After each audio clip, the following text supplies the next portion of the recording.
Marvel's Thunderbolts teaser wows. Kyle Chandler, old Mr. Coach himself, is cast as Hal Jordan, and Transformers 1 sees a week rollout. All that and more coming up on this week's Multiverse News.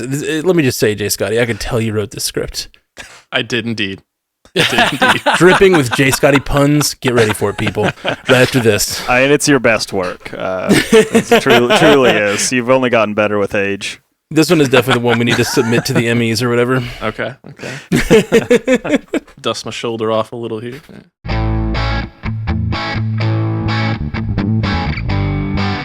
Welcome to Multiverse News, your source for information on all your favorite fictional universes. With me on the panel today, we have our regular crew, minus one, with Jay Sisson. What's going on? Not too much. I mean, I think it's time to officially change our name to Multiverse News with an asterisk afterwards. So that we can get all the people asking, why is the asterisk there? And we can say, well, you just have to wait to find out. It's a really good point. Maybe this is all just Marvel trolling for a little bit of clicks of like comments like, what does it mean? What does it mean? Hey, they've got us. I plan to devote about 20 minutes of this podcast to try to break it down. Who cares what happens in the trailer? What does the asterisk mean? And Jay Scotty St. Clair, how's it going, bud? It's going pretty good. Yeah, I'm going to focus on channeling my inner double rainbow guy. Based on what we've discussed thus far. What does it mean? Love it. And our guest, returning champion of Multiverse News. He's won, undefeated, untied. Wait, this was a game? The whole time? The whole time. You haven't been checking the scoreboard every week? What place am Jeff Randall is ready. You hear him. You know him. Bonesaw himself, Jeff Randall.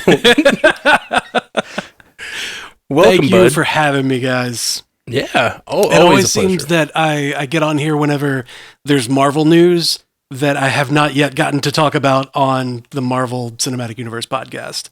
That's true. I think it's just an artifact of how the weeks fall, because me and you always do our episodes on like Thursdays, and then we're always doing a fresh Marvel story on Tuesdays, and you're like, I'm in. Let's do this. Haley had asked me to sub in for her last week, so Marvel must have heard about that, and they were like, Jeff's going to be on Multiverse News. That's probably what happened. So let's go ahead and drop the teaser on Monday. I like it. It's a real Kevin Feige with the sniper rifle meme energy. I swear. Me and Ashley were joking about how they're always dropping the trailers on Monday mornings now, which is always diverting our plans on MCU Cast yesterday. And now we've furthered it that Kevin Feige's like triangulating the different Stranded Panda podcasts to like make sure different hosts are where they need to be to reach his desired effect. You know, he could just ask us. Yeah. And we would probably comply. If you want that fourth host chair, Kevin, I mean, anytime, literally anytime, literally any day, literally. Well, I mean, now that we bring this whole conspiracy theory up, I feel like we've never seen Jeff Randall and Kevin Feige in the same place. I think that's by his design. He doesn't want that. I tried, Matt. There's a restraining order. He's got a wall full of Kevin Feige hats. He never wears the same hat twice. Yeah, it's like Superman. The glasses make all the difference. It's just the hat with Jeff. Yeah. It breaks up the face, really. All right, well, before we get into that big Marvel news and Marvel, the new Thunderbolts trailer, first I want to talk about our 5-star review for this week. Thank you, guys. I love this one. Forrest Skywalker 69 says, I listen in the car sometimes. I'm away home from daycare, and every time Scotty grabs a lightning round story, my 2.5-year-old says out loud, Scotty is my favorite. So I just want to throw a shout out to Scoots for putting a smile on my son's face every week. What do you think about that, Scoots? Yeah, I mean, what Your can you response? say? That warms the heart. To quote WandaVision, which seems timely with the release of Agatha All Along, for the children. For the children. For the children. No, thank you for the review. This might mark the end of the review wars that we've been having, but maybe this will ignite it all over again. We'll see. There's a lot of great hosts here, and I'm grateful to be amongst their company. Yeah. Now start writing 5-star reviews, but call out things you don't like about us. There we go. Yeah. It's still got to be 5 stars. It has to be 5 stars, though, or it will not get read. Thanks for whatever reason, because it'll be 5 stars. I'm going to give it more credibility, and these are going to hurt my feelings. Thanks, Jay. Good idea. You're laying in bed tonight after the podcast, and you're like, "Is that really what people think about me?" They like me enough to keep me around, but it hurts. All right, you only hurt the ones you love, right? Okay, here we go. First story of the night. I'm very excited to talk about this some more. Marvel Studios surprised fans with our first official glimpse at the upcoming Thunderbolts film by quietly dropping the teaser trailer Monday morning. The footage, set to the tune of Where Is My Mind by the Pixies, features Florence Pugh's Yelena Belova most heavily and is in keeping with descriptions that came out of both D23 and San Diego Comic-Con earlier this year, along with a few surprises. Much like Lewis Pullman's Disheveled Bob, this one has been in the can for quite some time. Did this teaser pack the punch we were hoping for? Yes. 1,000 times yes. When I watched that trailer the first time, I was surprised that a trailer had dropped at all, because I think my phone got notified, like the notification came up on Twitter from like the Incredible Hulk feed. I don't know why that one was the one that notified me. And it was like, here's this, and it's a new trailer. And I was like, what? Hold on, you can't just do that, Marvel. And so Hey, they're I watched dusting it on off. They're like, what's the password to that thing again? Yeah. So I watched it on my phone and was like, oh, like it's a full 3-minute trailer. Okay, cool. Put my phone down, pull it up on the computer that I was sitting in front of, like immediately watched it again. And just, it has blown my mind all of the times that I've watched it so far. Just like, I'm so excited for this because they feel like they're getting back to that hilarious yet amazing roots that like the Winter Soldier, Civil War, kind of the same feel as like the Black Widow movie, Falcon and the Winter Soldier, like all of those feelings of like it's kind of grounded and it's kind of ridiculous with the superness, but also they are just funny people because of the situation. Like, oh, she's bulletproof-ish, like hilarious. Right. I love this trailer. Sorry, I don't want to steal too much of the floor. Steal too much of the Thunderbolts, I think is what you meant there. Oh, nice. No, that's not what I meant. We lost our Emmy. Damn You're it. already in first place. I mean, come on. Stop pouring it on. No, hey, we play by Quidditch rules here, Jay. So okay, so I can still catch the snitch and win, even if I'm getting destroyed. That's right. But similarly, I was really taken with this trailer. The Thunderbolts has been one of the projects I've been looking the most forward to. But as we noted in the description there, it's been through a little bit of development hell. So to finally get this first look, and it felt like such a confident first look, it is in keeping with everything we've heard. It really looks like Florence Pugh is going to be the main performer here, and Yelena is going to be the main character. So what really stuck out to me, though, is the conversation she was having with Alexi about like not feeling, fulfilled and feeling kind of lost and wandering and not really knowing how to find her purpose, and the way that was intercut with the interstitials of the other characters and kind of where they're at and what they're doing, particularly John Walker and Bucky. I think that's going to make for a really great movie. To your point, Jeff, we've got some really funny people in the mix here. Lewis Pullman's Bob, who is Sentry, looks like he's going to be the source of a lot of comedic relief.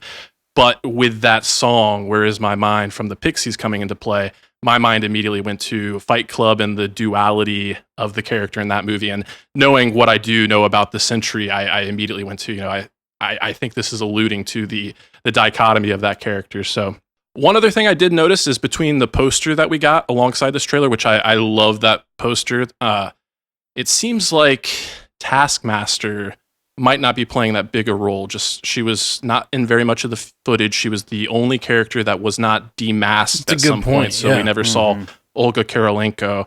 And I'm curious. So I think we kind of went into this thinking that Red Guardian might be the sacrificial lamb or the big motivator for Yelena. And that's still on the table, but thinking that Yelena, Red Guardian, and Taskmaster all originated in that Black Widow movie, I think there's the potential that maybe Taskmaster eats it earlier, and then that just makes it hurt even worse when we, maybe lose more characters. But yeah, that's where I'm coming from. I think this trailer was a great first look and offered a lot to speculate about and get excited for. Absolutely. I talked ad nauseum about the trailer. We did an hour coverage of the 2.5 minute trailer yesterday where we went frame by frame. So I won't go too deep into my thoughts except for to say I think it looks great. And I'm really, really intrigued by some of the twists and turns going on because of all the different characters coming from different places and who's going to end up on which side. And clearly they're building towards some sort of team here, even if it's not the final form, because clearly the asterisk means something. I think we're going to get a Falcon Winter Soldier style, Captain America and Winter Soldier. Like it's going to be called something else later. I'm pumped for that. I'm really, really pumped for that. And it's something I've never seen a movie studio do, put an asterisk on a movie. That's just weird and cool. And like, I think based on how shifty the team looks, like who's working with who, I think like that asterisk means something. It's going to be fun. The only thing I do want to bring up from our frame by frame, and I'm going to spoil the big reveal that we figured out at the very end, the big like moment at the end of the trailer where you realize Bucky is hunting them, right? Where he aims the gun and fires and their car blows up. Watch it frame by frame. He's aiming it at a Humvee, so it is not. Those two shots do not go together. Like he is firing that little gun from Winter Soldier at a Humvee, not them. So I'm wondering not the Red Guardian jalopy. So I think it's the Humvee behind them chasing them, and he's actually destroying the Humvee. So I don't know what causes the car to blow up, but it's not that exact shot from Bucky. So I'm wondering if that's just a complete misdirect to make us think Bucky is after them, which was, I thought, the big surprise of the trailer. The very twist at the end is like, is that Bucky? Oh my gosh, the Winter Soldier's after us. Like, it doesn't look like it looks like that Bucky is that Bucky trying to save us instead of the opposite. Yeah. So I thought that's an interesting little misdirect that we did catch on the frame by frame, but that's on the YouTube channel. If you're watching this on YouTube, Stranded Panda, check it out. We have the full trailer breakdown where we went frame by frame, but I'm excited about it. I love the trailer. Really pumped, like Jeff said, about this era. It really looks like Val and them are in Avengers Tower at the end too. They are. I don't know if it'll end up being that. I'm sure you said that on the frame by frame, but it seems it almost was a confirmation to me. Like it seemed that obvious. I'll be shocked if it's not, with just like how it was set up and the way that this kind of Feige has talked about this. He's been asked about this. What happened to Avengers Tower, which we're going on multiple years of not having that question answered. And to get to the point where Feige is saying now in public, like, you are going to know the answer to this very soon. It just seems like that has to be it at this point. But I'm fascinated by what this movie is going to do when we're talking about the box office. Like when we're kind of moving away from the trailer and we're looking at like, what's the next step for Marvel here? We have talked a lot about the struggles that Marvel has had at the box office, but then at the same time, they're coming off an extremely strong performance with Deadpool and Wolverine at the box office. So clearly, like, there is interest in Marvel films. It just has to be maybe a particular type of character for Marvel films. Like Deadpool and Wolverine set itself apart. Maybe some of the other ones, there was things like strikes and COVID and all kinds of other things that we've talked about, but still, that superhero fatigue and all that type of stuff has maybe kind of caught up to a couple of these more recent properties. But again, I think we're seeing this move towards like bigger tentpole movies in the lead up to Avengers. So you've got this one, you've got Captain America Brave New World, you've got Fantastic Four. These are like big movies, like with like big teams and like multiple characters. And I think as we are seeing these stepping stones leading up to Avengers, to me it feels very intentional because you have a lot of people, you have fans, and most people who listen to podcasts like this, they're fans. They've seen everything. You saw all the Disney Plus stuff. You know who Bucky is. You know who US Agent is. Like, you know who Ghost is and Taskmaster is. But you have to consider that like most people who saw Avengers, like the people who really got caught up in that cultural moment that was Avengers Endgame, and some of the bigger ones since, like Deadpool and Spider-Man No Way Home and stuff like that, they haven't seen all those. So like you look at the box office numbers, and foreseeably you're going to have people that you're trying to get them into this movie, because you need to start hooking some of these people back before Avengers Doomsday. You know, they heard about the Downey stuff and like they're interested, but you got to get them into a couple movies first before they get to that point. And so a movie like this, they're going to see Bucky, they're going to recognize him, but foreseeably you're going to have a lot of people seeing this trailer. They don't know who Yelena is, they don't know who Red Guardian is, they don't know who Ghost is or Taskmaster or any of these people.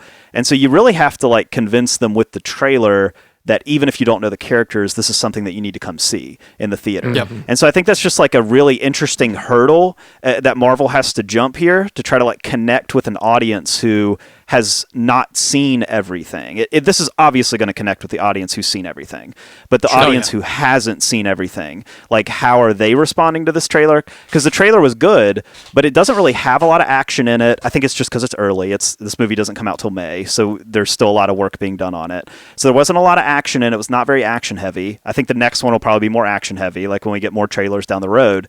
But still, you want to start bringing those people in. You want them to come to Captain America. You want them to come to Thunderbolts. You want them to come to Fantastic Four. Like that, you don't just want to throw Avengers in their face like immediately. So I think like all that being said, again, Marvel's coming off an extremely strong performance with Deadpool and Wolverine. But to keep that momentum going, like that's something I'm going to be fascinated to see, and to see if they can really like cash in at the box office again. We can see these like bigger Marvel productions instead of maybe some of the struggles that they've had over the past couple years. Yeah, I think the question the question and discussion that Yelena and Alexi were having in their intro part of the trailer or this teaser kind of really speaks to Marvel as a whole, like the MCU as a whole, where she says, I feel aimless, I feel like I've just been drifting, and the MCU as a whole has kind of felt like some threads are lost. Some things have been steadily great since Endgame. Yeah. Oh yeah. Where's White Vision? Where's he at? Exactly. Like there are so many things that are just out there. There are so many things that are just out there, and like a lot of people probably feel that way. And it kind of feels like it's a meta commentary of like, okay, people like the Avengers, so let's get things back in Avengers Tower. And I think that the asterisk is going to be like Thunderbolts, but like it's Thunderbolts because it's Thunderbolt Ross's version of the Avengers. So it's like a new Avengers team. They're in Avengers Tower. They're government installed kind of thing, like Dark Avengers leading into Siege, if you know the comics, like and kind of going that route to kind of get that public facing team again. Because if you're somebody who hasn't watched since Endgame, like half of the Avengers, half of the OGs are dead or retired or old or whatever.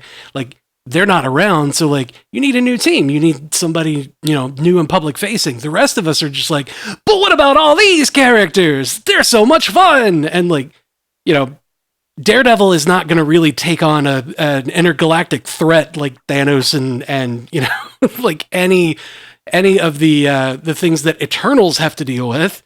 But like I don't know that these new Avengers team will either. Like I don't know if they'll be able to handle it, but at least they'll be public facing so that people can feel, people in the world at least can feel good about it.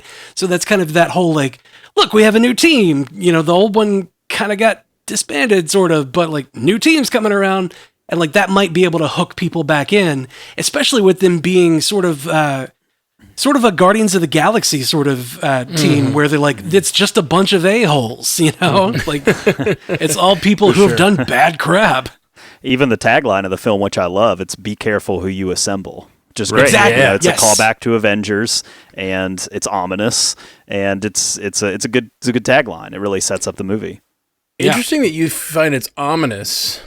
I find it sort of like Guardians of the Galaxy style, like plucky. Yeah, well, it's Marvel. Like, it's always going to have that sort of cheeky kind of, like thing to it. These guys. One thing that I really wonder, I won't go too deep, like I said, but one thing we didn't talk about yesterday on the MCU cast was this there's a moment in the trailer where they step off the elevator and they see Val, and then you see a pair of boots walking down that look like superhero boots, walking down the stairs at that same moment in the trailer, at least. And it appears that there's some sort of like meeting, and they're realizing what's going on. Like they're meeting the wizard. You know, they're seeing what's been going on behind the scenes. Okay. And I, as Jay Scotty said, if you know the character of Sentry, and what his deal is, I have a feeling I know what boots those were. Okay. And they're coming down the stairs, and you got Val there, and I feel like they're like stepping into this thing. And like you said, Jeff, they're not a team that looks like they can handle a big intergalactic threat, and it looks like they might be facing off with a pretty powerful threat in that very scene. And like I think that might be the setup for the big finale, you know, or that might be the middle of the movie where they get their butts kicked and then they have to like regroup, you know. But I don't know. That just looked like a really epic stepping into Avengers Tower with Val in control, and then some sort of super being walking down the stairs. I was like, that looks interesting. It looks really, really like a great scene. I have a feeling that scene's probably going to be toward the end of the movie. Mm-hmm. Oh yeah, like after the big fight and everything, where like, you know, now that you're a team, now that we've got you all together, here's your new digs, Avengers Tower. Yeah. And you need somebody to be the heavy hitter of the team. We've got this guy. And they're like, but that guy's crazy. Yeah. And that's what we ended up talking a lot about on the podcast yesterday. And I'm sorry, I'm trying not to rehash too much, but was the idea that there's that scene where the heater comes on and they're stuck in that room. Yeah. And the idea is like, were they supposed to survive that? And was it like a trick to bond them? That's kind of one theory we were talking about. Or were they not supposed to survive that, and everything else they do is sort of like not part of the plan? You know, whatever Val's plan is, are they like, be careful who you assemble? She put this group together maybe to die. Maybe they were supposed to be the sacrifice that like, an American team of heroes that was protecting America clandestinely died in this battle. It was really just like a microwave they put them in, but like they died in this battle protecting America, and now we have to rally around our new Avengers or whatever. You know, were they the new Avengers, or were they the team that was supposed to die? You know, like I'm really curious about where that's going. I think it's both. Yeah. I think it's both. She knows that, you know, some glues have to be heat activated, so you know. Yeah. That's true. Some glues have to be heat activated. Good call. Yeah. They're a hot glue gun. Well, the talk of the asterisk has generated a lot of conversation in the chat. I did want to shout out TV and Movie Guy, who said, how mad would people be if the asterisk meant nothing? And I got to say, that's kind of where I'm leaning. Furious. I don't think it'll mean nothing entirely, but I think we might be emphasizing a little bit too much about what the asterisk means. But I think the popular theory out there, which screw that, this is Kevin Feige. This is Kevin Feige's fault. He put it out there. Listen, it's in the freaking title of the movie. If we did not overemphasize it, it is in. There are like 8 letters in the title and a symbol. Like it's their fault if it's emphasized. And Kevin Feige was like, it does mean something, so it means something. That's fair, but we as fans tend to overemphasize Kevin Feige's words. I think. But what? Yeah, there is some cool speculation, like Matt, what you said about like going to the theater and like having a brand new title revealed there. That would be awesome. That would be so cool. That would be such a novel experience. But I think the popular theory out there is that it is the Dark Avengers, to your point there, Jeff. But one thing you said about like the Thunderbolts and connecting it to Thunderbolt Ross, that did bring to mind, and Jay, you mentioned it, we do have another movie that we're going to get before Thunderbolts, and that is Brave New World. And we've been told that Bucky's not going to appear in that movie. And when we first got that news, it was like a punch to the gut for me. It was like, how are you not going to have Bucky in Sam's Cat movie? Like, how is that going to be? But I think there is a really good opportunity for connectivity and post-credit scenes. Like we're talking about, how can we generate that conversation? How can we get people excited by May? I think even if not everybody turns out for Brave New World, if it ends up being better than people think, and you have that post-credit scene, like I'm holding out hope. Again, I always have these hopes and expectations, with the caveat that it will not impact my reception to what is actually delivered. But how cool would it be to get a post-credit scene with Bucky or even Zemo? Because like that's the other element here. We haven't seen him in any of the marketing. He's not on the cast list, Daniel Bruhl's Zemo. But the fact that these two movies feel like so much of a follow-up to Falcon and the Winter Soldier and knowing Zemo's connection to the Thunderbolts in the comics and the Dark Avengers for that matter, I would love it.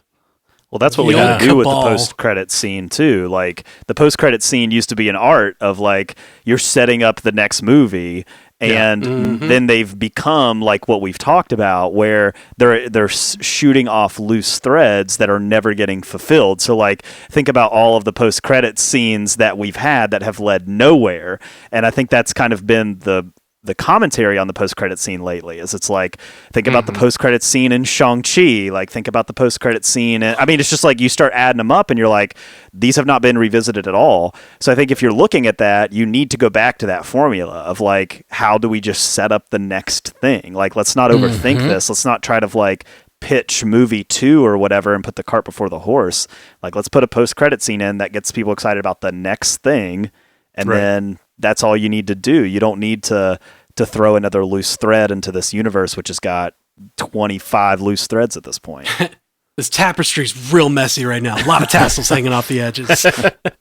It's so perfect, too, because you have Falcon and Winter Soldier, where Cap and Bucky work together.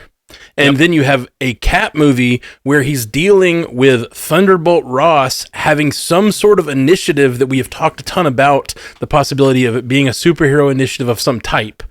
And even in the trailer talks to Cap about making him an official position within the government again. Right. So like you've got all of that. And then you've got the next movie, Thunderbolts, where Bucky is running around. What you need is Sam Wilson going in the post-credit sequence and dropping a dossier on Bucky's desk or whatever and being like, listen, there's something going on. I only scratched the surface in my movie. Please take it to your movie. Yeah, just do what you did. Do what you did in Black Widow, like where Yelena is at her grave and she sees the picture of Hawkeye and is like, I'm gonna go get him. Like that was it handed it off to the next time we saw her. You know, like just keep it simple. We're always talking about where they've done connectivity, right? And I forget about that one. We talk about the whole like phase 4 and phase 5, and there's not a lot of connectivity. That was a really good one. That was a very classic Marvel one. Yeah. Okay, we probably need to move on. No, the whole thing is Marvel related now. Yeah. If you guys want to hear more of that Marvel talk, go check out the Marvel Cinematic Universe podcast from this week. We do a frame by frame We do a frame by frame. Hey, doo-doo. I was like, no, I'm not gonna do. We do a frame by frame look at it, and it was a lot of fun. Me and Ashley Coffin, so check that out. And up next, the search for DCU's Hal Jordan has finally come to an end, according to sources from The Hollywood Reporter, with Emmy winner Kyle Chandler set to star in the HBO Lanterns series. Chandler's name was not among the top contenders being bandied about in the last few weeks, which included the likes of Timothy Olyphant and Chris Pine, as well as Josh Brolin, as we previously reported. The Lanterns series, developed by Ozark's Chris Mundy and Lost Damon Lindelof and Eisner Award winner Tom King, has often been likened to HBO's True Detective in terms of tone and story. Chandler is no stranger to prestige television, so are we willing to give him the green light here? Boo. I love it. There's so many good ones.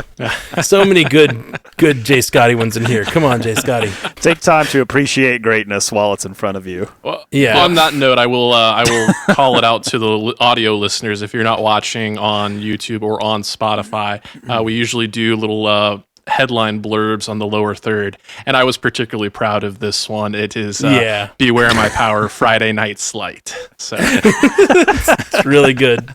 Really good, Jay Scotty.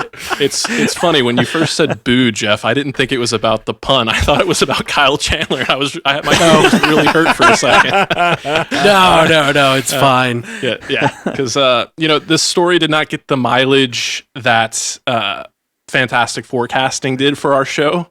But it's really been driving the conversation for the last few weeks, especially around the DCU, as it seems like James Gunn's Superman is just, quietly working on post-production there. Creatures Commandos is on the way, so they're probably just trying to polish up everything there. So we've really been talking about Lanterns a lot lately. And I was on record when Timothy Olyphant was, discussed as a potential Hal Jordan, I said if it's not him, I'm going to be disappointed. And oddly enough, Kyle Chandler is one of the few names that does excite me. And people may hear that and may be a little bit surprised because I actually have never seen Friday Night Lights, but Kyle Chandler has just always been one of these actors that I really want to root for. I really liked his work in Bloodline, at least the first couple of seasons on Netflix. He had a lot of gravitas and was able to play a conflicted character really well. But also he's just like, he plays a really good everyman. And, I am reminded of the last time he and Josh Brolin were up for the same role, and that was for Cable. And people kind of just dismissed him. I remember the conversation around that was like, are we really taking this guy seriously?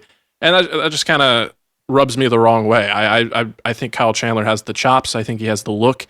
Hal Jordan has often been described as kind of like the all-star football player flyboy kind of energy. That's what kind of differentiates him from some of the other Lanterns. And I think, even having not seen Friday Night Lights, I know that Kyle Chandler just has like fatherly coach-like presence about him. And while I do think the series is going to explore some of the darker aspects of Hal Jordan's character, I think Kyle Chandler will be able to deliver on both fronts. We will be able to see him as a hero in those glory days, but he will also be able to handle the dark tone that we're talking about here, the grittiness, the kind of like guy that's been on the job a little bit too long and how that weighs on him and it affects him. So yeah, all in all, I think this is pretty good casting, and I hope that the rest of the internet is on board and he doesn't get too much flack because he doesn't deserve it. Back when I was Earth's Green Lantern, the glory days, that's when I hit my field goal, whatever. Like you hit on exactly what I was thinking there, Jay Scotty, which is, I think not only does he have, I think, the right kind of vibe for a Hal Jordan, that just sort of, like you said, the football, literally ex-football player. It just feels right. Feels like a lot of to do about not a lot of substance. Hey, which makes sense because Hal Jordan, not a lot of substance. White bread toast. He's the most basic, just like white man character that has ever entered the chat. Right, but I think that's kind of what you need for a Hal Jordan, and I think that Kyle Chandler pulls that off really well. That's what I mean, is Hal Jordan is that, and that I don't find Hal Jordan an interesting character until he kills the rest of the Green Lanterns. Right, which I think is what could be interesting. Not necessarily the killing, I don't know if that'll happen in this story, of course, but it's called Lanterns. It's not called Green Lantern. It's not about one lantern. It's about all of them. And I don't know much about Green Lantern. I read a little bit of the comics when I was a kid, but I wasn't really into the lore and the core, the lore and the core. Somebody has to do that for a podcast. When I watched the Green Lantern movie with Ryan Reynolds, say what you will about it, I was so fascinated about the core. Like, I loved the training scenes with the actual Lantern Corps, and then to see Sinestro at the end and everything, like, I was like really like, I started watching all kinds of like, tell me more about the Yellow Lanterns and how they relate to the Green Lanterns. And I wanted to, like, I got really into it for a minute, and then everyone bagged on that movie real hard and it never came out. Got a sequel. But I'm not saying it was great, but it did make me really interested. So I'm really interested in this being called Lanterns and exploring the spectrum of lanterns possibly, and more than one Green Lantern. So we really get a relationship between different people in this sort of, in the Lantern Corps. I think it's really exciting to me. And I guess I'll be on an island here, but I actually don't think it's that strong of casting. Like, I think... Boo this man. It's like I like... boo this man. Hey, I can take it. But I don't know. I kind of think like, because this is something that we're sort of seeing with DC, and I think we might see more of it as we go, is that we're getting these lists early on of people that they are chasing for these roles, and then we get further and further down the list in the trades until eventually we get to a name that was never on the list. And so you think about the list of names that we got at the beginning, Brolin was offered this role, and like he was offered this role. That's been confirmed. He turned it down. He did not want to be a part of this. We know that Olyphant and Matthew McConaughey and like all these other people were brought in and offered, and it did not get any traction. So to go to Kyle Chandler, who is a little bit down the list a little bit, and again, there's no shade to him. It's just compared to those other names, he does not have the same body of work as those other names. To me, it kind of, I think you have the argument there that DC actually has a little bit of a talent problem, is that they might have an issue attracting some of these bigger names to their projects. And I think as we move into the rest of the building of the Justice League here, and we see this DC universe start to expand, like what's going to happen whenever we have to cast Wonder Woman and whenever we have to cast Batman in this universe, who's going to be a different Batman from Matt Reeves' The Batman, and then we have to cast The Flash and Aquaman, and we have to bring in these other people. Like I don't think we can necessarily count on big names taking those roles. Even like somebody like Millie Alcock, like I know she's in House of the Dragon, but still like that she's not. When you think about Supergirl, you know, I don't know, 10 years ago, that probably would have been a really coveted role on the market in Hollywood. And so for it's kind of be like, well, we've got these three names, and you might remember this person from this, and you might remember that person from that thing or whatever. And then to land on Millie Alcock, it's no shade to her, but she's kind of far down the talent list a little bit in terms of like an A-lister. And so I think like, again, it's not doom. I'm not being doom and gloom here. I'm just saying that like, I think you have to kind of consider that with the DCU, and it's not just DC, it's Marvel sometimes too. Is like, who are we attracting to these projects, and can we get the names we used to get, or the names that 10 years ago we would have been able to get? And the answer is not always going to be yes now. Like there's not necessarily a gold rush here with some of these roles. And so I think like to me, like seeing those, I mean, we saw like 4 names before we saw Kyle Chandler, and Kyle Chandler was never on that initial list.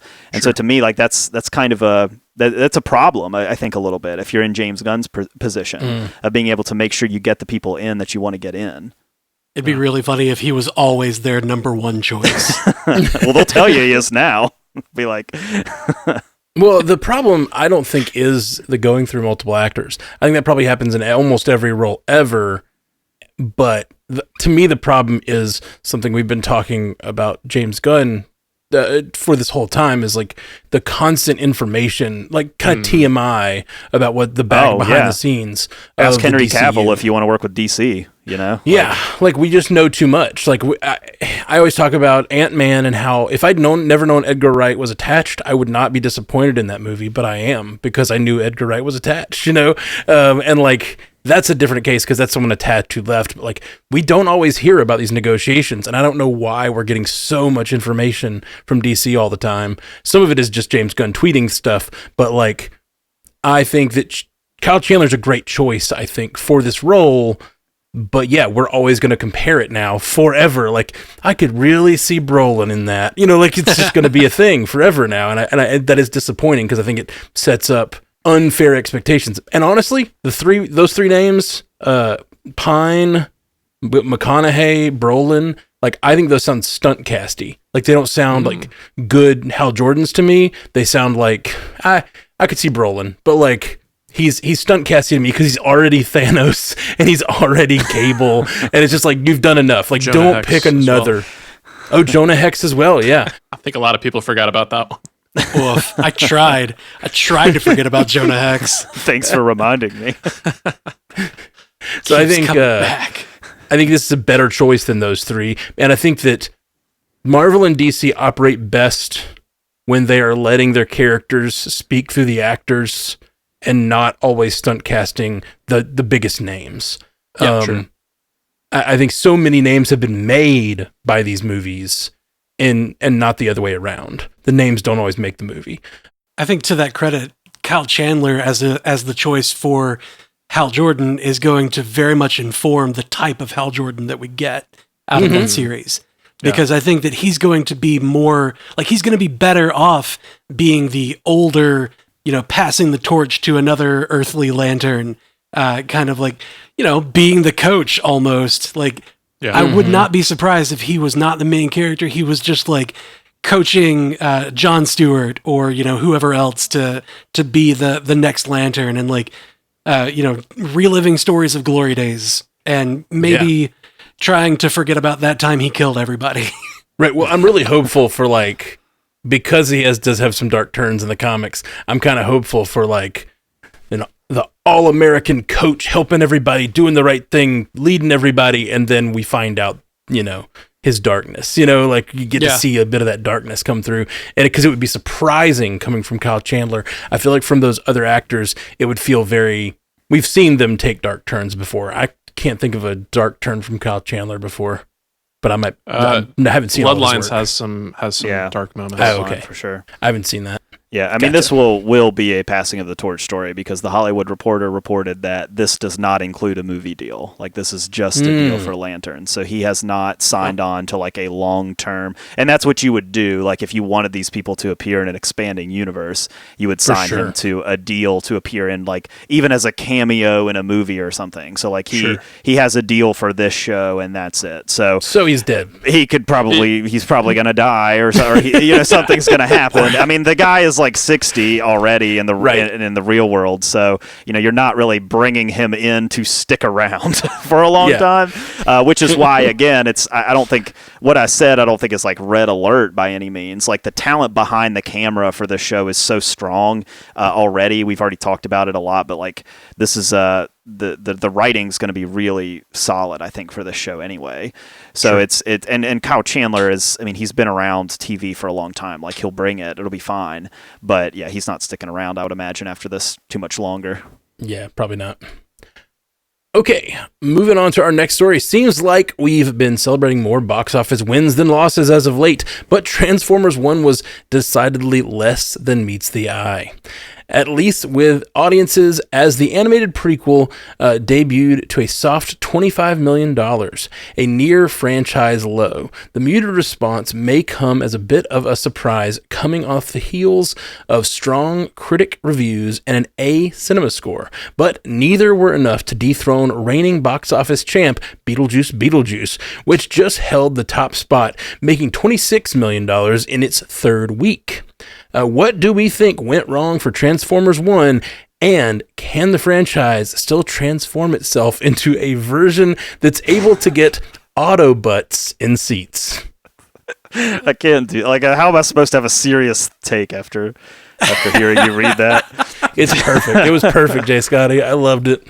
I'm trying to figure out what went wrong here because for all intents and purposes, it seems like this movie was trying to, not that it's Spider-Verse, but it's trying to do what Spider-Verse did, and that bridging like the old and the new, bringing people who are older that like Transformers, bringing like the families, the younger people in. Like it's trying to kind of capture that and do that thing. I mean, this is a franchise that Paramount has been trying to revive since the Michael Bay days and has been trying to bring to the small screen and to the big screen, and with varying levels of success. And so it just makes me wonder, like, what happened to it? Because, like you said, the critics actually really like this. Like, it's got really positive reviews. The audience score is really good, which is usually a pretty good indication that people liked it when they left the theater.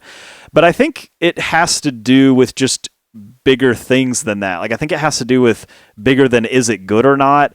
I think, like, I'm trying to think it from my perspective because I think I'm kind of the target audience for this movie. I have 3 children. They're all young. I have 2 6-year-olds and a 3-year-old, and they're all boys, and they love Transformers. And I'm trying to think about, okay, why did I not take them to this movie? Because I'm the target audience to take them to this movie. And the reason is because, for me, it's timing. Like, if this had come out in July, and it's like a Wednesday, I'm probably taking them to see the movie. It's like a rainy day on a Wednesday, or it's too hot or whatever. They're out of school. It's probably something that I'm going to do. It's in the evening or whatever. But now we're right in the middle of September. The kids are in school. Families are super busy. Like, my kids are doing sports. Everybody's doing fall sports. Their Saturdays are taken. Their Sundays are taken. Like, they're doing stuff. And I think this movie is the perfect example of that. Consumers, especially family consumers, are a lot more willing to wait for digital and streaming than the general audience. You think about a Marvel film dropping, like people aren't as much ready to wait for digital because you're going to get spoiled, or they're not going to wait for streaming or whatever. But a movie like this, it's a family movie. It's a prequel. Like, you can wait the extra 3 months or whatever until it pops on Paramount Plus, and you can just watch it at home. You can save yourself $50 or $60, and from a family perspective, you've won, right? And so I think like there's just capturing that family film. It's like we saw Inside Out do it and do it huge, like go over $1 billion. But that movie came out in June. It was a sequel to an already successful franchise. And so it was like the perfect timing for family to be able to come out and see it and buy a lot of tickets for it. But now we get around to Transformers, and we're in school, we're busy, people's schedules are full all of a sudden, and it's just not going to do the same thing again. It's not a part 2, it's not an already Transformers is an existing IP, but you know what I mean? It's not building off like another franchise that's already been in existence.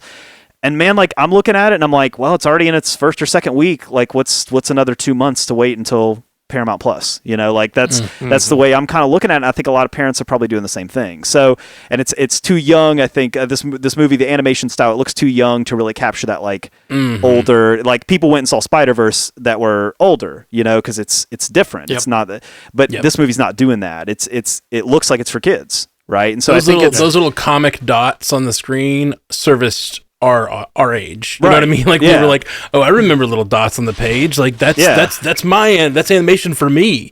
So I don't really expect that this movie will. We talk about sometimes with kids movies, they'll kind of steadily grow their box office over time. I don't really expect this to do that. Like I think people are just going to wait it out. And I think they're going to push it until streaming. And we live in a very fickle box office, where it's not always going to be a hit just because it's a kids movie or it's an existing IP. It's very tricky to kind of nail down like what the consumer wants when it comes to the theater experience. Yeah, that's absolutely right. I have a different take on this.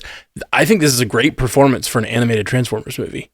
Like I don't know what they were tracking for. I don't know what their budget was. They were tracking for more than this. I don't know what their budget was, but like, yes, the live action stuff did much better, of course, but it was aimed at a totally different audience.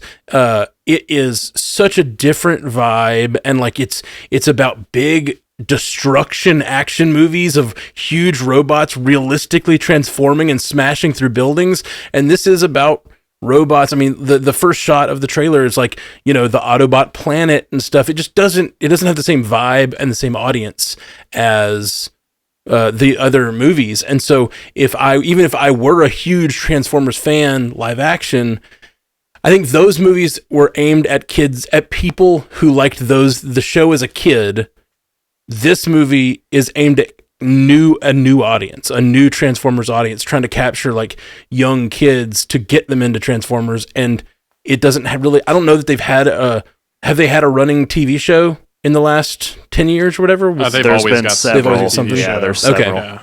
I guess the popularity of it or whatever. I'm just looking at other animated things that have gone into theaters, and like they didn't break 1 million. They were in the 80s, sure. So like, sure, but like inflation. And I think that's a bad sign too. It shows that we're not really turning out for animation, like in the theater. We love animation on streaming. Like animation's huge on streaming. Inside Out 2 is the highest grossing movie of.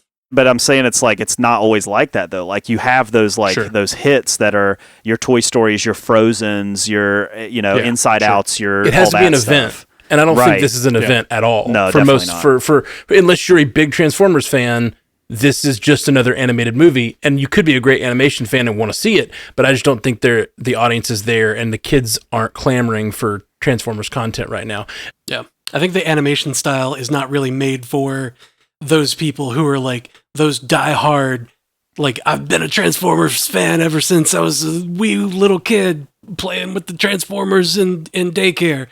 It's that style's not for them. It's not really trying to bring them in necessarily, or they may be trying, but like they kind of missed the mark. And so that may be part of it, is that, they've got that accidental shift in demographic,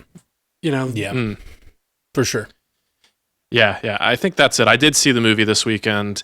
And I did so kind of begrudgingly. Like, I never go into a movie like actively wanting to dislike it. I always go in with an open mind. But thinking about what went wrong, I really do think it was the marketing. Because thinking back on that first trailer, yeah, that's what it did. It sold it as a kids movie. And I will say, while I kind of went in begrudgingly, I had heard the strong word of mouth, but I thought it was going to be. I was like, yeah, we'll see. Sometimes, critics kind of they tend to fluff, certain things up, and I was like, all right, let's see. And I have to say, it is a really solid movie. It is a kids movie. It's not a perfect movie, but it is a solid movie.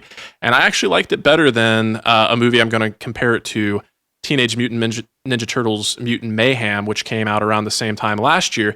And in addition to the marketing, Jay and Matt, I think you both tapped into the other thing there, is the timing, because that movie came out in like the first part of August and was able to be pretty successful and benefit from those repeat viewings and kids still being out of school.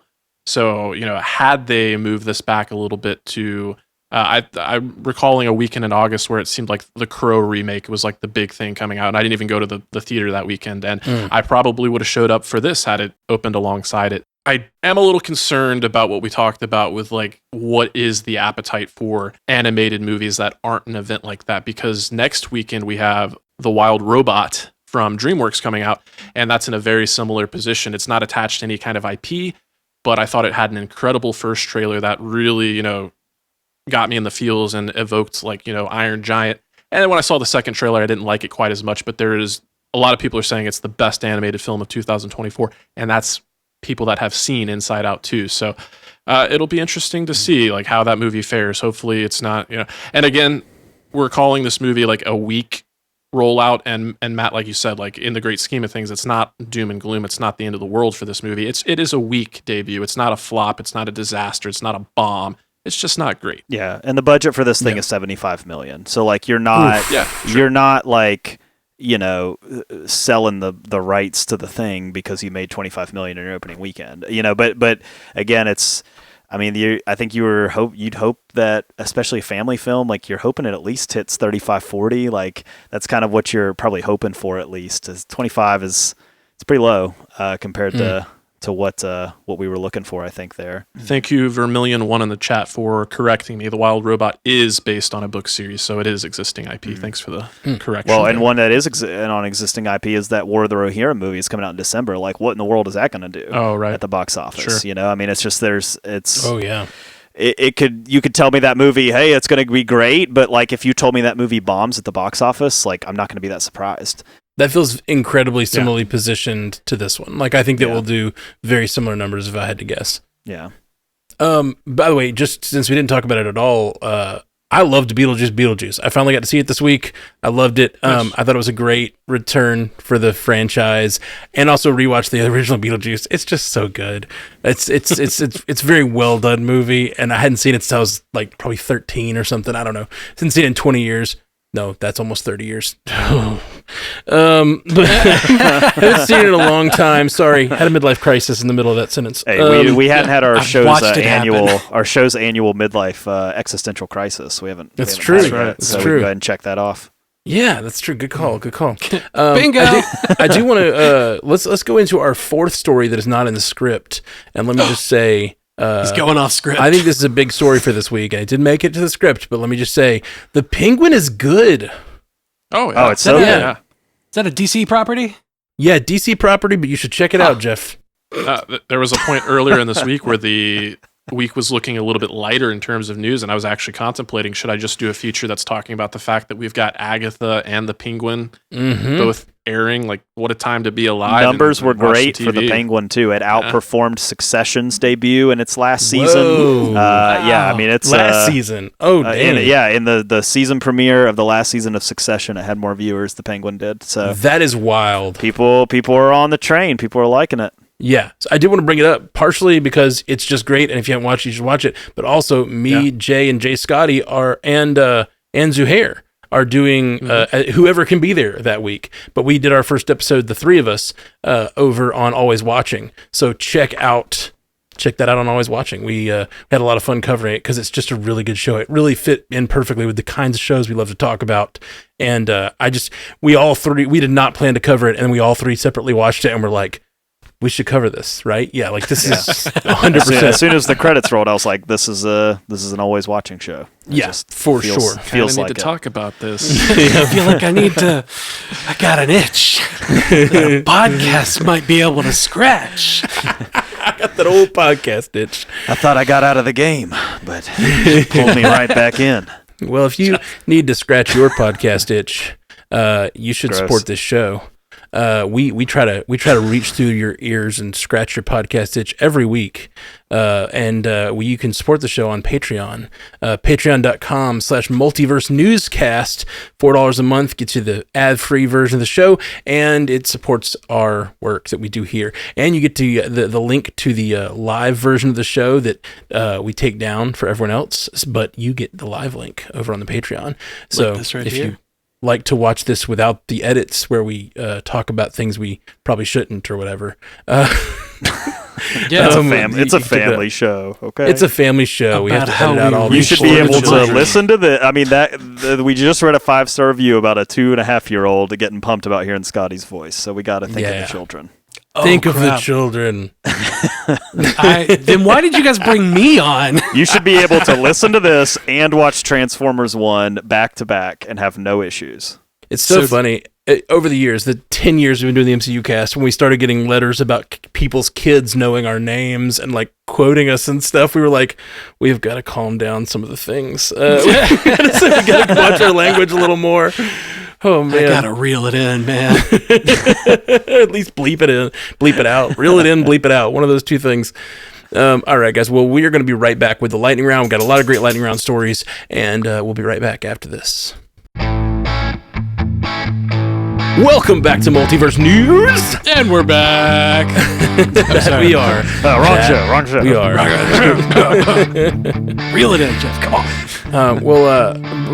We always like to throw out what our Spotify poll was this week, and if they bring back Wanda, which would you prefer? Wanda Prime, a Wanda variant, or Zombie Queen Wanda? We had 90. We had 9% of you say a Wanda variant. 26% of you said Zombie Queen Wanda. Queen Wanda. Yeah. That's and my vote. 66% of you said Wanda Prime. The one who's dead. So yeah, the dead one. Got to figure that out. Yeah. Wouldn't that solve that problem? A Zombie Queen Wanda? Though? Yeah, true. No matter that's fair. She does wear a crown, like no matter which Wanda, Prime or if she comes back, she's gonna be a zombie. Yep. That's just math. All right. What I like about this is it shows kind of the priorities. I like the Zombie Queen getting 26% because it feels very like 26% of our audience is like metal. Like they're like, we just need Wanda to be eating people. Come on. I mean, the Zombie Queen Wanda character development in What If was amazing. I agree. The character I really like that one shot in the What If. So who knows? I'd love to see her again. But 66% are like, I would like to continue the character development of Wanda. Let's get serious. No. All right. Well, now we're going to do the lightning round. This is where I'm going to read a story, and all the people on the panel, including myself, get to chime in with our name to claim that story, and we get to respond to it. And once per lightning round, we get a rebuttal. That's why we keep it tight to get through a lot of stories all at once. Well, not all at once, but in quick succession, I should say. All right, first lightning round topic. Last week, Warner Brothers released the first trailer for Mickey 17, Bong Joon-ho's highly anticipated sci-fi film starring Robert Pattinson, Mark Ruffalo, Steven Yeun, Naomi Aki, and Toni Collette. The film arrives in theaters on January 31st, 2025. Scotty? I watched the trailer. I enjoyed the trailer. I'm not really sure what kind of accent Robert Pattinson's doing there. It sounds like he's doing his best Joe Pesci. Like, what's going on here? What am I doing? That's such a good call.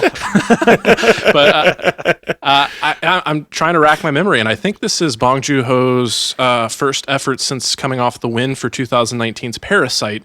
And this looks like it's going to be in a decidedly different direction, but I think it's a good direction. I'm actually reminded a little bit of Fallout, where it's like embracing sci-fi themes, but also not really pulling any punches. I don't know if we'll get the same level of gore there, but just kind of the absurdity that comes with, the stakes that exist when humanity has kind of not evolved, but kind of devolve, I guess seems appropriate. Like, even though we're seeing great technology on display, it kind of feels like we've lost something in terms of being able to empathize with all the Mickeys. But yeah, it was a great trailer. It got me interested.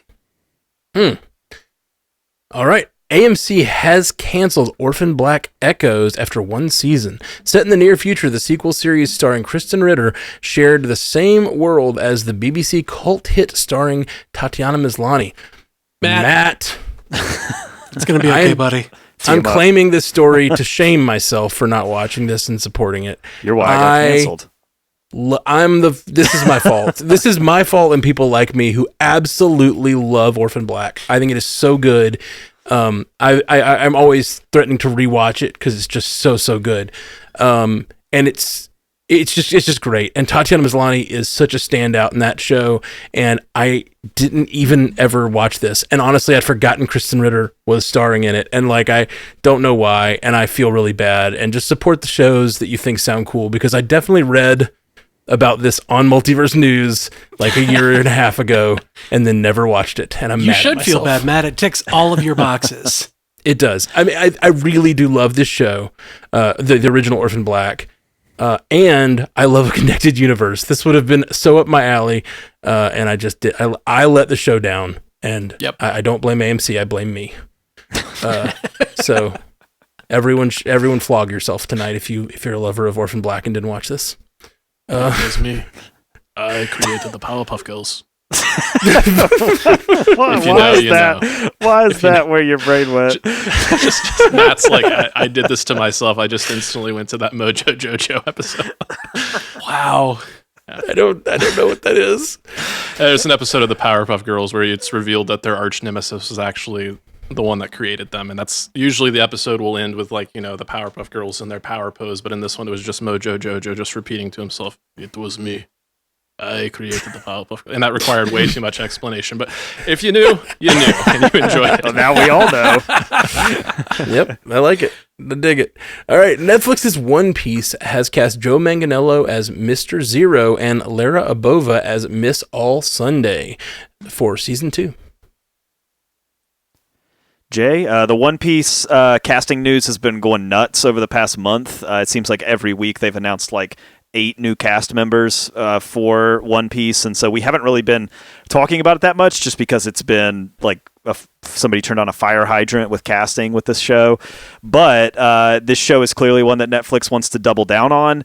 They renewed it a week into the premiere of season 1. People really liked it. It's really complicated to think about doing live action anime, but it seems like fans, at least a lot of them, feel like Netflix pulled it off. So I think that this is exciting casting if you're a fan of that. Absolutely. I like that you said that there's a ton of casting news for it. I'm the show has 1 billion characters in it. I mean, it's if we wanted to talk about casting for One Piece season 2, we could do it every single week. There's 3 or 4 new people every week, and half the time I don't really recognize the names. They're kind of newcomers, and so we just haven't really been talking about it that much. But I mean, it's been filling up pretty quick over there. And you're probably at 5% of the total anime volume of characters that have come in. Yeah. All right. Director-writer Jared Bush is replacing Jennifer Lee as Chief Creative Officer of Walt Disney Animation Studios. Lee will return to a filmmaking role at the company and will focus on writing and directing Frozen 3 and executive producing Frozen 4. Scotty, yeah, this is kind of a pretty big shakeup in terms of animation for Disney. Not only do you have Jennifer Lee stepping down after a 6-year tenure, she did kind of do it with a letter that she addressed the entire studio and had a really strong vote of confidence for her successor here, Jared Bush. And that's where I'm kind of focusing on. It's really a meteoric rise for Jared Bush here. He worked on a couple of things in the past, most notably Raya and the Last Dragon, as well as Zootopia, and from what I understand, he's going to continue to work on Zootopia too, which should be called Tutopia. What are they doing? Missed opportunity. Give us a call. I'm actually, or Zootopia. That's right. Having read the letter, I'm sure it's got PR around it and everything like that. It's been doctored, but I did get the sense that Jennifer Lee was kind of excited to be able to return to more of a creative role and actually do what she wants to do, and that's directing and writing these Frozen films. So kind of a good spin for Disney in terms of animation, because on the Pixar side of things, while Inside Out 2 was immensely successful, there has been some people coming out of the woodwork to talk about how the fact that they laid off so many of the people that actually worked on that movie and aren't getting to enjoy the benefits. So definitely some, as we discussed, even with Transformers 1 and The Wild Robot, it's a little bit of a trying time for animation, but I continue to remain optimistic and hopeful.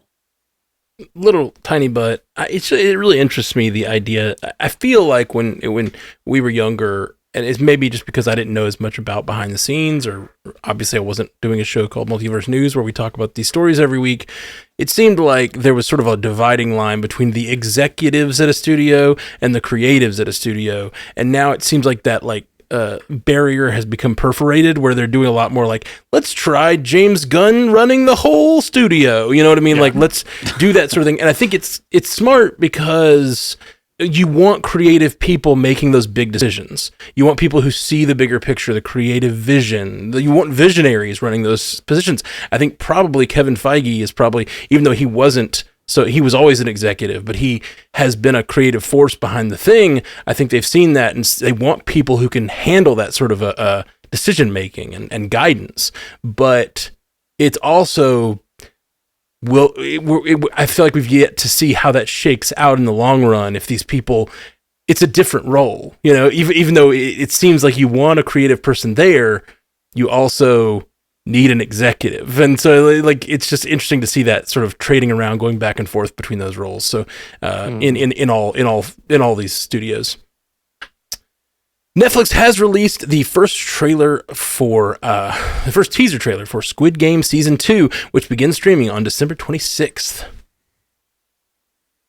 Matt, this looks cool.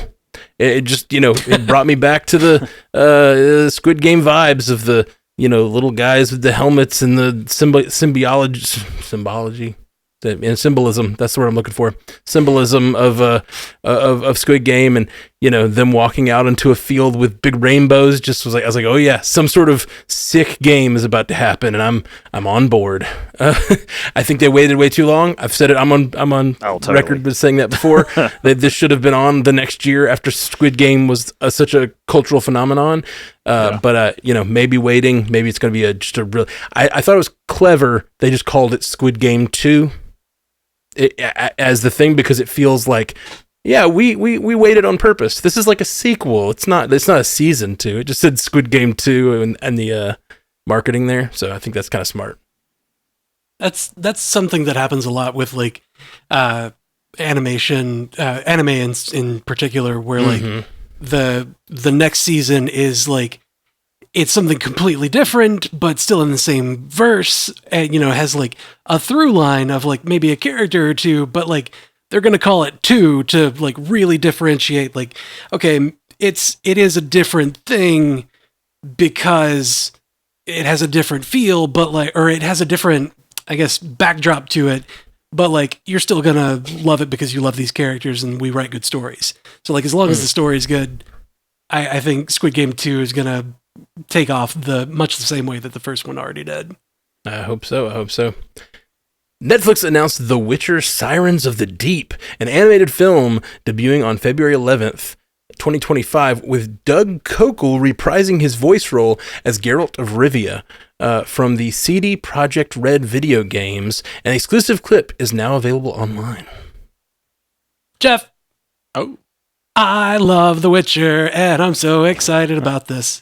I played, a good bit of the Witcher video games, but I still think that my favorite Witcher voice comes from Peter Kenny, who did all of the audiobooks on Audible.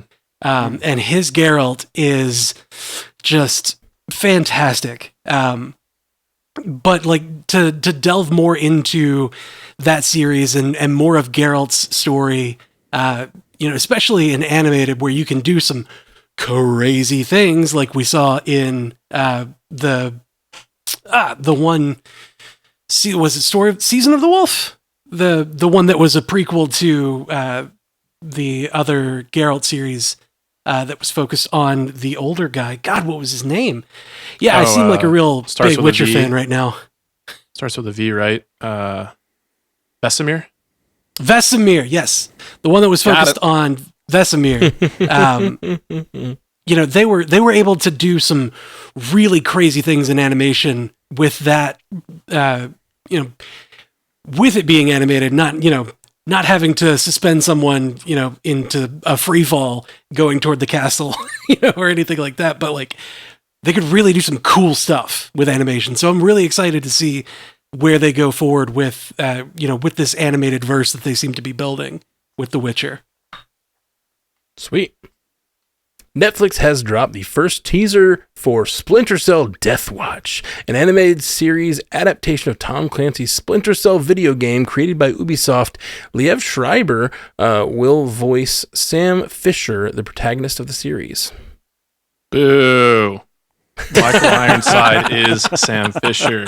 I'm just kidding. No, I think Liev will do a great job. I like his voice a lot. I like him in pretty much everything I've seen him in. But that being said, I do expect this to get some backlash because Michael Ironside has been voicing the character since like 2003. But I'm excited for this series and I will definitely check it out. But it's still like, yeah, I'll take the series. But why haven't we got a new game? Blacklist came out in 2013. It's been over 10 years since we got a new Splinter Cell game. It's just, what are you doing? Come on, Ubisoft. I think Ubisoft did come out. I think it's probably been almost 2 years now, and they said that they were remaking the first Splinter Cell game. Like they were remaking it, they were updating it, they were like making it like all this stuff, and then it's just been radio silent ever since. And so I have no idea where that franchise is at, but I mean, it's been one of their most successful franchises for a long time. When it came out in 2002, that original Splinter Cell game, it revolutionized stealth gaming in general. Like the idea of like that and Metal Gear Solid kind of really created the stealth sort of thing that you see in so many games today, really copying from that. So it's a huge property, and I think a lot of people who are of a certain age, mid-30s now, like they played those games growing up, and they're interested in this. It's just like you said, are they interested in a animated series with a new voice? Maybe not, right? And that remains to be seen. But I think there's definitely interest in the Splinter Cell as a franchise. It's just in what form. Ubisoft's too busy throwing Assassin's Creed spaghetti at the floor. Yeah, like pick a random time in history. They've got like all, they're like they got the big lottery balls. They're rolling them. Oh, we got a medieval Japan. Do it. It's gonna work. It's gonna be great. People have been clamoring for medieval Japan, so it was finally like they just kind of had to be like, fine, we'll do it. Like, all right, this guy drew Mesoamerica. Let's get to it. Oh no. Who's a big fan of the Incans? Yeah? Man. Just like a year and a part of a world on the dartboards. And there's like, yeah, you just throw the dart. You're like, oh, we landed, and it's time you throw two darts. Yeah, you throw two darts. One's at the time, one's at the part of the world. All right, get ready for Assassin's Creed Indus River Valley Civilization. Here we go. Don't knock until you try it. For this joke, where I'm really glad we had a history teacher on the podcast. Thank you. I could keep going all day. I'm going to spare you. We can move on. Warner Brothers has confirmed that Baz Luhrmann's next feature film at the studio will be Jeanne d'Arc, an epic story about the French teenage military commander Joan of Arc. Defer to the history teacher. Speaking of history, just generally speaking, like epic history movies seem to kind of be on a resurgence right now. We're coming off the heels of Napoleon. We had Oppenheimer. We have Gladiator 2, which is like a historical epic. You've got a kind of a refocus on that idea. And historical epics were really big, really in the mid 2000s. There was like a string of them right after Gladiator, where people were making movies like, think about like Brad Pitt's Troy, and like Kingdom of Heaven with Orlando Bloom, and like all these like big, like, giant production, huge budget type historical movies. And so I think you're going to see more of these like character studies on like interesting figures from history, kind of Napoleon-esque type things. Think Killers of the Flower Moon, think Oppenheimer, think that sort of thing. I think we'll see a lot more of this as we go. And Joan of Arc, I mean, the material's there. Like, it's one of the most fascinating stories in all of history. So I mean, there's definitely material if you can get it right. It seems like a really interesting one for Baz Luhrmann too. For sure.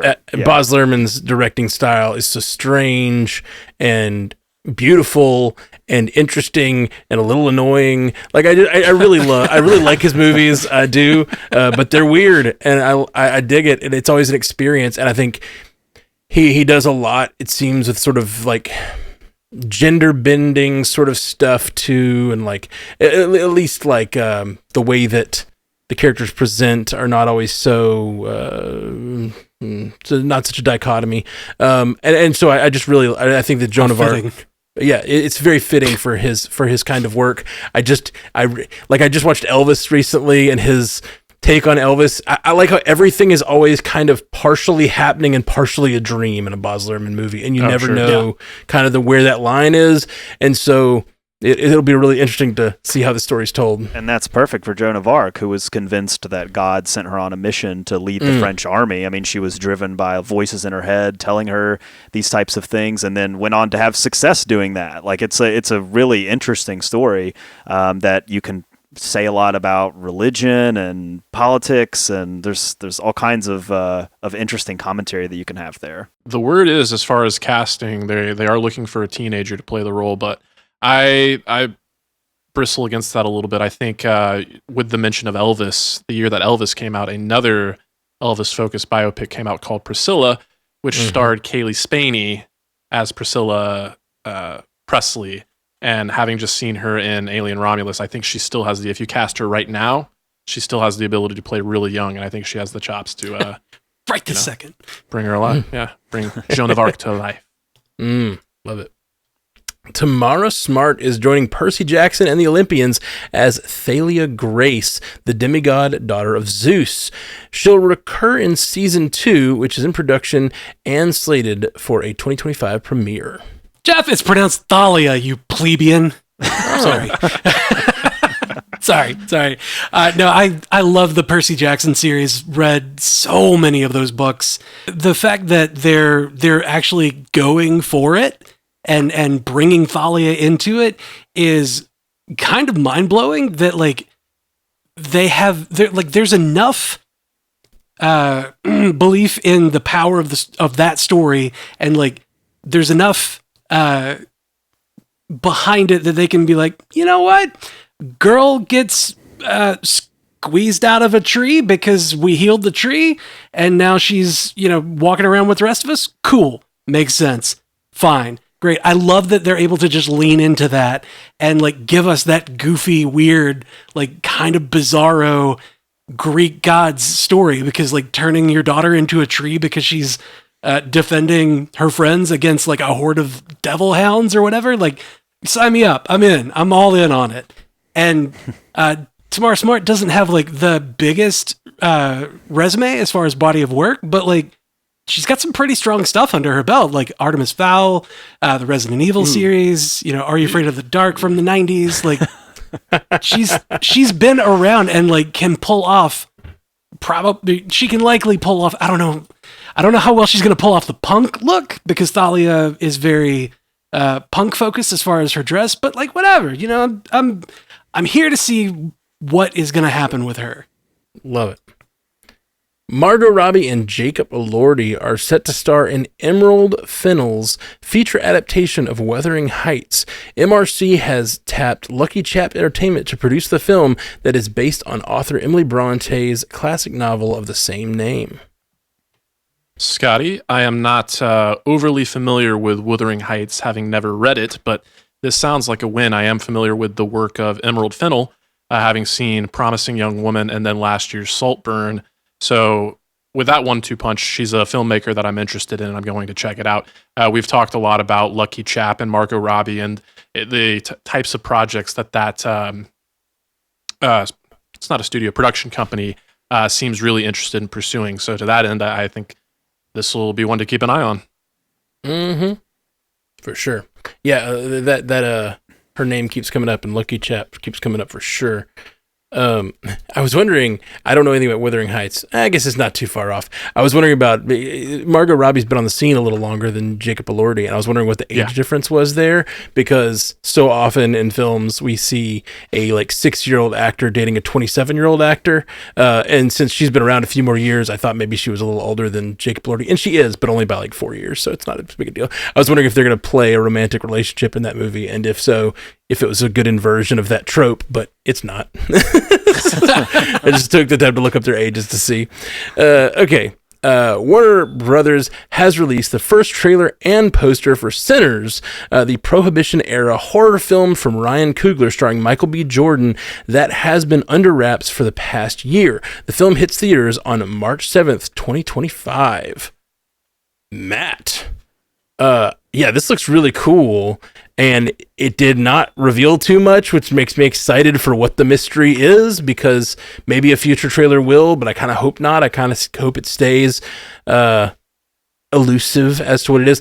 I could not help but thinking of Lovecraft Country, because it is about the black community in the 20s dealing with some sort of, mystical threat. And this is sort of the same thing. And it even has Ryan Coogler attached, who worked, Ryan Coogler and Michael B. Jordan, who worked with Jonathan Majors, who was the lead actor of Lovecraft Country. And just seeing these outfits and these people dealing with some sort of mystical threat that we don't yet know what it is, I thought it really, really gave me vibes of Lovecraft Country, which was such an interesting piece. And it makes me wonder, hear me out. A big part of Lovecraft Country was, there were mystical monsters, but the horror was the culture they were living in. Mm-hmm. And that's really the show is about that. The fact that yes, there are monsters in the world, but that's not the biggest problem in our lives. There are eldritch horrors, but there's also white people. Right. And especially this movie being called Sinners. And then there's also a moment where they're all dancing, and there's a white woman in the black club. I'm worried there's going to be more of an element of racism based horror than, not worried, I guess. It could be really interesting, because it was really interesting in Lovecraft Country. But anyway, I don't know what it's about still, but I loved it. The film looks great. And I'll go see anything Ryan Coogler's in.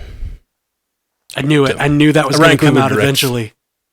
Yeah, for sure. I knew that it was going to be if Ryan Coogler and Michael B. Jordan are working together, Matt's going to be there. 100%. Sure. Doesn't matter what it is. It could be a kid's movie with terrible animation. Yep. He would be there. Hey, there's a rumor is on the street that this movie has some vampire elements, and if so, It just makes me think this should have been what we got with Blade, they should have given it to Ryan Coogler. If this ends up being a vampire movie and we love it, we're going to be oh man, what could have been? And if you're Feige, you're looking at it and you're dang it, they got to it first. It's only going to be one Blade. Do you know about that? News story, Jeff? No. That was apparently an early draft of Blade, was that it was going to be a 20 story or something, right? Isn't that what the one of the early ones is that it was set in the 20s? Yeah, and this movie coming out a few years later seems almost like that idea got put in Ryan Coogler's head and was ooh, vampire movie set in the 20s, love it. While you guys are building train sets you're not going to use or whatever, we're out here, making an actual movie about 1920s vampires. Oh man! All right, Daveed Diggs has been cast as a series regular for the 5th and final season of Amazon's The Boys. The show's not done yet. It will be after next season, as far as we know.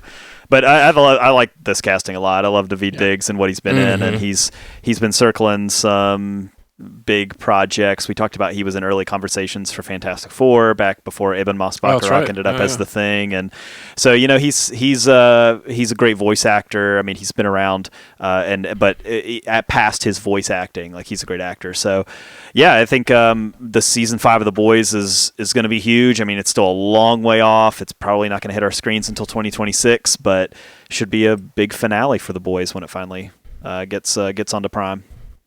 Yeah. Matthias Schoenaerts has been cast in the lead villain role for Supergirl Woman of Tomorrow, which will debut in theaters June 26, 2026. Will it, though? Come on. Today I learned about Crim of the Yellow Hill. Oh, no. We were trying to figure out who the villain would be before we hit record, and we went on a deep dive into Supergirl Woman of Tomorrow. What is the guy's name again? What'd you say just now? I can't Crim of the Yellow Hill. Of the Yellow Hill. But it's Krem, so it could be Cream of the Yellow Hill, which sounds like it should be on Urban Dictionary.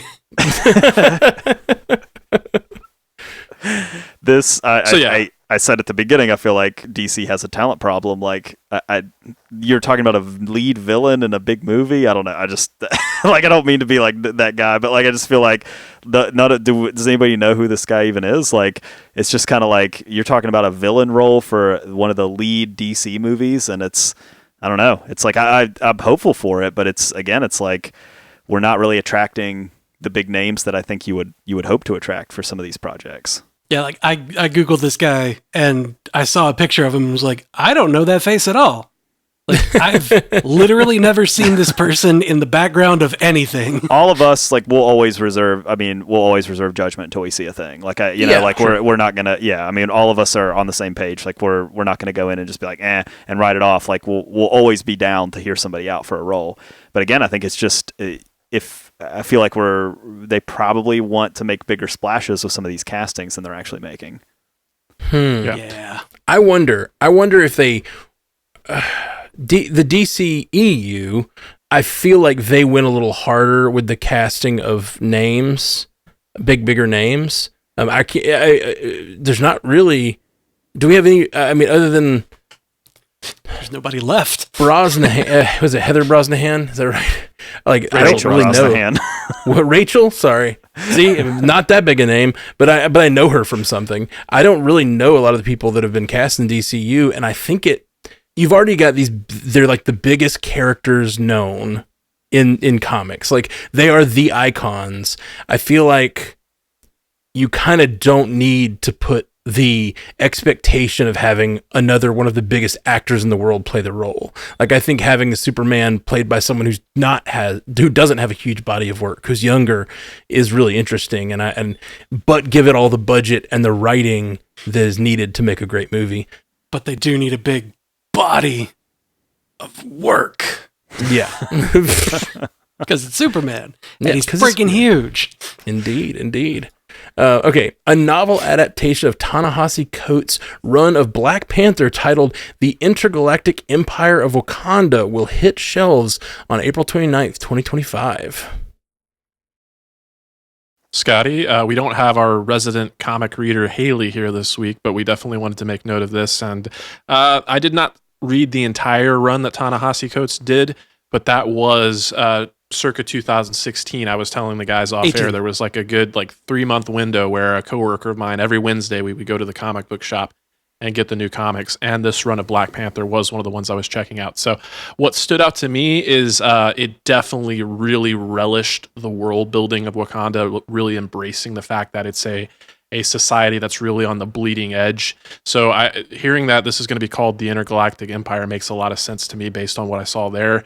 Not only are they one of the most, forward-thinking societies on Earth, but in the great cosmic scheme of things, it seems like a story worth telling and making accessible to even more people. So I think that's a win. Yeah, the Intergalactic Empire of Wakanda is a 6-issue run in 2018, and just the cover art is amazing. Cut me off sooner, Jeff. I tried. He did say 18, but I didn't hear him. The volume on his mic problem again. Yeah. I just get turned down. Yeah, we like to turn Jeff down whenever possible. Yeah, it's probably for the best. Yeah. Turn down It's like, you Jeff. shouldn't even be here. All right, guys. Well, that's the news for today. Really, really happy to be here with all three of you. It was a lot of fun. Let's go around and tell the people about where they can find us online. Jeff Randall. Oh, yep, me? This guy? You're the guest. You get first plugs. Well, I mean, really the only thing I'm doing these days is the Marvel Cinematic Universe podcast, and even then I'm only on half of them. That's my bad, though, because my day job takes so much of my freaking time. But I've got so many ideas for new shows and series, and you're never going to see those happen, so check out the MCU cast. Yes. But we're covering Agatha all along right now because like that's the new content, and it's exciting that we finally have a like solid series to cover. So we've been so hungry this year, Matt. Yeah, for sure. And I'm pumped that it's here. It's gonna be fun. And Jay Sisson. Well, weekly at Commute the Podcast, you can come learn something, three interesting things in about 20 minutes on your ride to work. And then, as previously mentioned on Always Watching, we are covering The Penguin. And we really liked the first episode and spent about 30 minutes talking about it. And so you can expect those episodes to drop like Tuesday mornings or something, somewhere in that ballpark. The episodes drop on Sunday nights. So check out The Penguin if you've been thinking about it and you've been thinking about checking it out. Like, go watch that first episode. You got a companion show to listen to while you watch it. Absolutely. And I think it's going to be one of those shows that has enough like tension and mystery to it. At least like trying to figure out what's going to happen. Not necessarily like a whodunit, but what's going to happen that I think like we'll really have a lot of fun talking about it on Always Watching. Batman shows up. That's what's going to happen. They say no. They say no. Telling us no. Yep. Zero Batman. Jay Scotty? Yeah, if you're still listening and can hear the dulcet tones here, I want to congratulate you. You made it to the end. You were one of the few, the proud, that have actually listened to the very end of the episode. So kudos, good on you. I would like to remind Jeff, I'm going to put him on the spot while I have him here. I want to remind him of the agreement he has with me to cover Legend of Vox Machina. Vox Machina primer, yeah. So that season 3 drops October 3rd, so it's just around the corner. So we need to make that happen. That's on Animation Deliberation, the podcast that takes action, animation, and cartoons seriously, but not too seriously. And I do want to plug the Stranded Panda YouTube channels, youtube.com/strandedpanda. My interview with Star Wars Explained from DragonCon is live now, so please check that out. I really encourage everybody, give that some engagement, give it some likes, give it some comments, and just help me extend that gratitude and appreciation to Star Wars Explained for that really, really cool opportunity. Absolutely. That was a lot of fun. And like he said, the YouTube, we are putting a lot of work into the YouTube. We're really trying to grow it. It's really hard to get discovered in podcasts. You just have to know to go search for a podcast a lot of times, but YouTube's a place for discoverability, and we're thinking it's a good place to grow. And we are right on the edge of 3,000 subscribers on our YouTube channel, right on the edge. So if you listen to this, the cusp even, yeah. If you're listening to this and you haven't yet, go to youtube.com/strandedpanda and hit the subscribe button. I would love to hit 3,000 this week. I think we're on pace, but like, help us out. Get us to 4,000. Get us to 7,000. Okay, we don't have that many listeners. Take it easy. But like if you haven't subscribed, go subscribe on YouTube. It would really help us out and help us get it to more people. Induct more pandas is what we're trying to do. Grow this community. All right, guys. We love you guys, and we'll be back soon. Peace. You stay classy, Multiverse. Until next time, true believers. Oh, crap. I did it again. Hey, thanks for listening to Multiverse News, or watching it, or whatever you're doing. You know, eyeballs or ear holes, whichever thing. We do this show every week, and we appreciate you listening. Strandedpanda.com is where you can find all of our podcasts. And thank you for listening. Check us out wherever you get podcasts. Hit that subscribe button, hit that like button, hit the little bell icon, whatever you have on whatever service you're doing. Rate us, like us. We're really thirsty. That's what I'm saying.